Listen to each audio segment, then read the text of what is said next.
اللہ سے ڈرو، یہ دیکھو وہ کیا کیا کیا کیا رہے ہیں، کون سا عہدہ تم سے مانگ رہے ہیں، یہی کہہ رہے ہیں کہ وہ مجرم سامنے لاؤ جنہوں نے میرے نبی پاک کی شان میں یہ بات کی ہے۔ تو یہ غلط بات ہے، کیوں نہیں سزا دی گورنمنٹ نے، کیوں اس کو باہر نہیں نکالا؟ اور میں دلیل دیتا ہوں، ایک آدمی نے کراچی کے ایک لیڈر میں پاکستان مرد آباد کہا تھا، اس کا کھاتا مٹ نہیں گیا؟ بولے میں کراچی میں گاڑی کے شیشے کھول کھول کے دیکھتا رہا ہوں کہ ہر دیوار پہ اس کا نام لکھا ہوتا تھا، آج کدھر گیا؟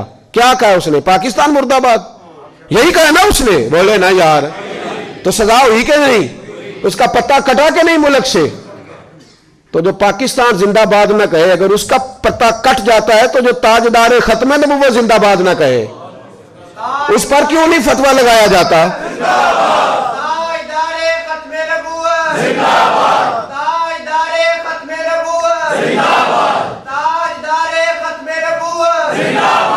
تو میرے عزیز یاد رکھیں، ایک چھوٹی سی بات ہے، اور چونکہ ہماری ساری سیاسی جماعتیں لبرل ہیں، لبرل، ان کو مذہب سے کوئی دلچسپی نہیں، ہاں میں صحیح بات کہہ رہا ہوں، اور جو دین کے نام پر، اسلام کے نام پر ووٹ لے کے وہاں بیٹھتے، ووٹ اسلام کے نام پہ لیتے ہیں، اور پھر 2-4 MNA بن جائیں تو پھر یہ لوگ بیچتے ہیں اپنے MNA کو، پھر حکومت سے وزارتیں لیتے ہیں۔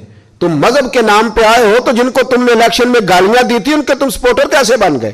مذہب کے نام پر تمہارا پھر مدعا صرف 2-4 وزارتیں، اس سے باہر آئے، میں نے الیکشن نہیں لڑنا، لیکن غلط بات پہ چپ رہنا بھی جرم ہوتا ہے۔ اس لیے بالکل کوئی اوچھا ہتھ کنڈا حکومت استعمال نہ کرے، بالکل نہ استعمال کرے۔ اگر ہم ان کے ساتھ شریک نہیں ہوئے وہاں جا کے، اس کا مطلب نہیں ہم ان کے ساتھ نہیں۔ یا یاد رکھیں، یہاں جو ایجنسیوں کے لوگ آتے ہیں بات نوٹ کرنے، میری بات نوٹ کر لیں، ان کو کوئی آدمی بے سہارا نہ سمجھے، کوئی نہ سمجھے کہ ان کے خلاف کوئی سخت بات ہوگی تو ہم چپ رہیں گے۔ ہمیں تقریریں بھی کرنی آتی ہے تو جانیں بھی دینے آتی ہیں، ہمیں آزمایا ہوا ہے لوگوں نے بڑی دفعہ، ہمیں سارے کام آتے ہیں، سارے۔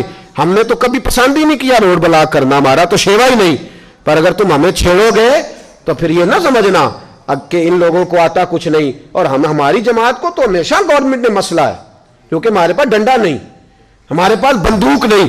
دہشت گردوں کی بات یہ 1 منٹ میں مانتے ہیں، گولی سے ڈرتے ہیں، وہاں تو بیٹھے ہوئے لوگوں کے پاس گلیل بھی کوئی نہیں، تو حکومت سمجھتی ہے کہ جس طرح مرضی چمٹے سے اٹھا کے پھینک دے گی۔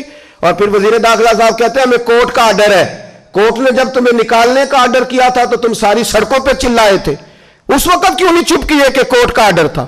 یہ والا آرڈر زیادہ ضروری ہے کورٹ کا؟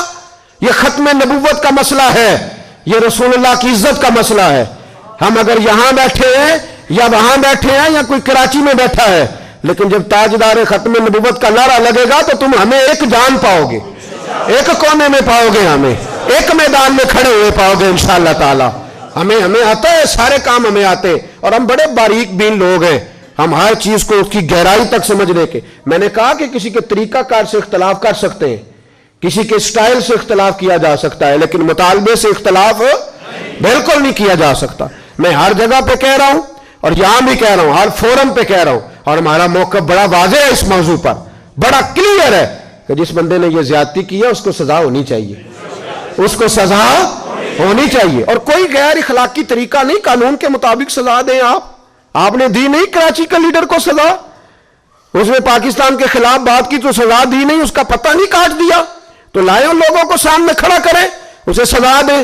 اینکر منہ کھولتے ہیں ٹی ویوں پہ بیٹھے ہوئے، بھائی مولوی کو منع کرتے ہو سیاست پہ بات نہیں کرنی، تو سیاستدان کو کیوں منع نہیں کرتے کہ تم نے دین پہ بات نہیں کرنی؟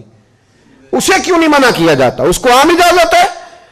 اینکر پرسن ٹی وی پہ بیٹھ کے کہتے ہیں نبی پاک نے معاف کیا، نبی پاک نے معاف کیا۔ ہاں معاف کیے، بڑا معاف کیے، لیکن نبی پاک نے معاف کیا، جناب عمر نے معاف کوئی نہیں کیا، حضرت علی نے معاف نہ کوئی نہیں کیا، حضرت ابو بکر نے معاف، عثمان غنی نے معاف۔